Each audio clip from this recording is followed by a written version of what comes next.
Hello साथियों, नमस्कार। Welcome to exam knowledge. आज हम बात करने वाले हैं वीडियो री एग्जाम के बारे में, जो कि आपका 26 और 27 जून को कंप्लीट हो चुका है। तो आप लोग कमेंट बॉक्स में जरूर बताइए कि आपने कितने क्वेश्चन सही किए और आपका क्या स्कोर बन रहा है। तो इस वीडियो में हम नॉर्मलाइजेशन और आपका सेफ स्कोर क्या रह सकता है, इस बात पर चर्चा करने वाले हैं। तो चलिए स्टार्ट करते हैं। सबसे पहले हम देखेंगे कि इस परीक्षा में कितने अभ्यर्थी सम्मिलित हुए, कितने अभ्यर्थियों ने यह परीक्षा दी है। तो आप देखेंगे कि लगभग 35% अभ्यर्थियों ने ये परीक्षा दी है। 65 से 70% अभ्यर्थियों ने ये पेपर छोड़ दिया है। तो आपने देखा भी होगा कि आपके क्लासरूम में बहुत कम अभ्यर्थी परीक्षा देने आए थे। तो देखेंगे कि इस तरीके से आपको पता होगा कि 14 लाख से ज्यादा इसमें फॉर्म फिल हुए थे। 2018 की वैकेंसी है। तो आप देखेंगे कि लगभग 4 से 5 लाख बच्चे निकल करके आए हैं, जो आंकड़ा आया है कि जिन्होंने परीक्षा दी है। अब बात करते हैं कि क्या इसका जो असर है वो कट ऑफ पर पड़ेगा कि 35% ही अभ्यर्थी उपस्थित हुए हैं।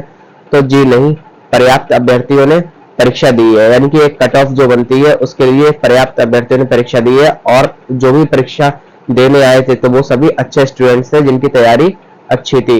तो वही लोग परीक्षा देने आए थे, बाकी के जो भीड़ बढ़ाते थे सिर्फ उन्हीं लोगों ने परीक्षा छोड़ी है या फिर जिनका सिलेक्शन कहीं और हो गया है।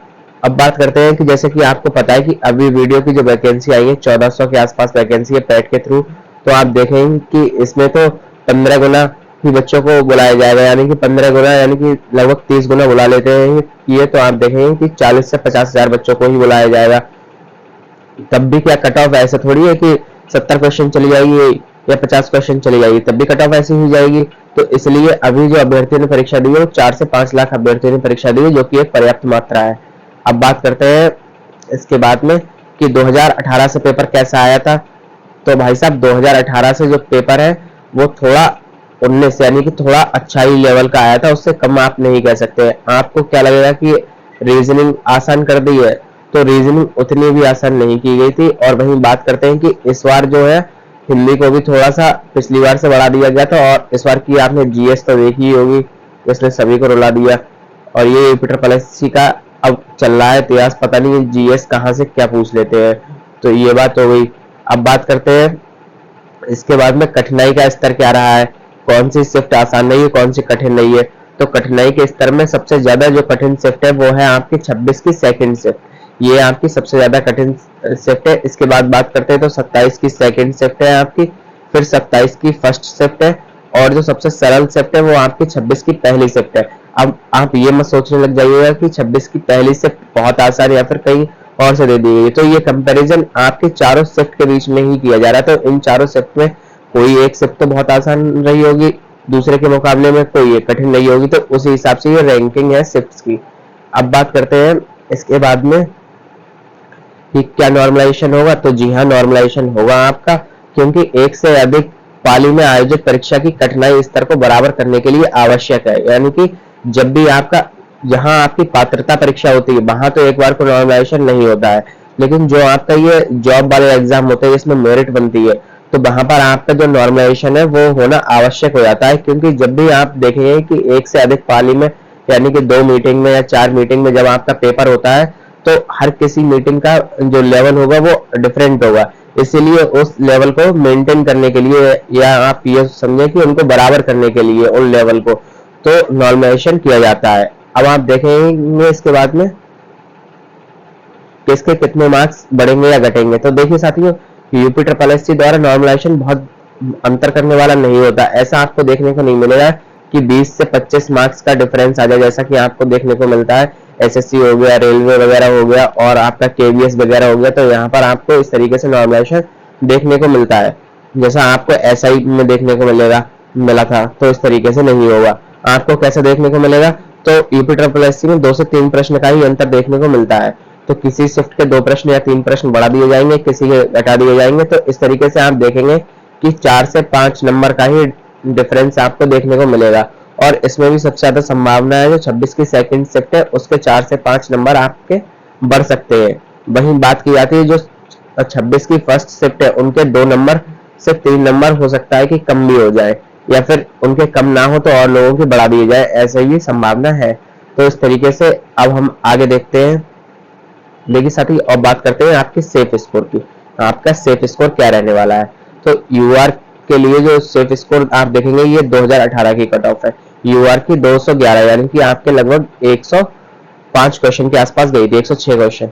और ओबीसी की बात की जाए 205, एससी की 185 और एसटी की 168।